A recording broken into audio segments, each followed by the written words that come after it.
mga kayahay, ano tayo kayo, pakain ng mga manok. Mga native chicken. Ayun yung tinatawag na tahop, guys. Yun yung papakain sa mga manok. Let's go yan. Makikigulo lang naman tayo talaga kaya timerian dyan, mga kayay. Gusto ko lang talaga pakain ng mga manok ngayon for today. Let's go!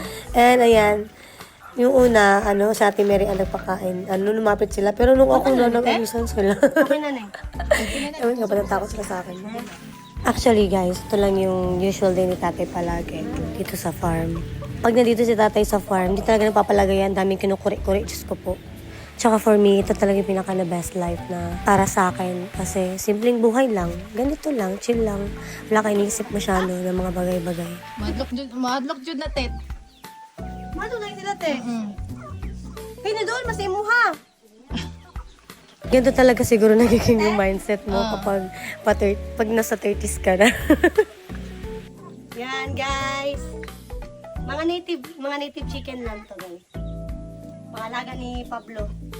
Actually guys, si tatay habang ako nandyan, nagmamawer siya doon sa kabilang side naman. Hindi ko na na-videoan kasi kanya-kanya muna kami.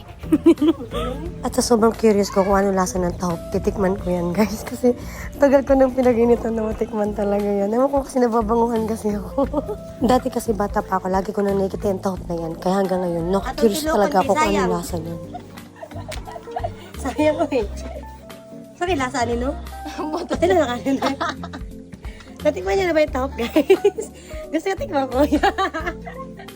Yate. Makahan ba ni te? Makawan man na sa kuan. Lunain kayo kasap.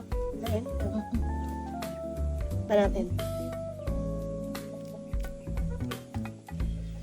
Murag kuan. Ano to te? Itong nipis nga mais? Tik-tik. Tik-tik. Lasang tik-tik, guys. Yung tahop. Na-curious. Curious ako. Baka lang may nakakurious sa inyo kung ano lasa ng tahop. Ayan, tinikman ko na. Ako na nagtikim para sa inyo. Guys, kung nakakurious kayo kung ano yung pinabanggit ko na inayos si tatay dati, ito yun. Nasa YouTube channel kasi namin, guys, yung nito, gawa nitong kulungan ng mga manok, guys. Kung curious kayo, pwede kayo manood sa YouTube channel. So guys, Ate Mary Ann, yung aming mayordoma dito.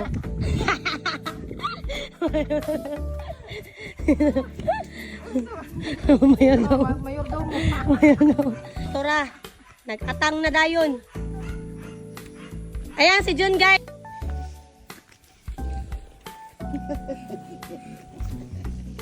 Nao, nagkoy sa bugoy, oh.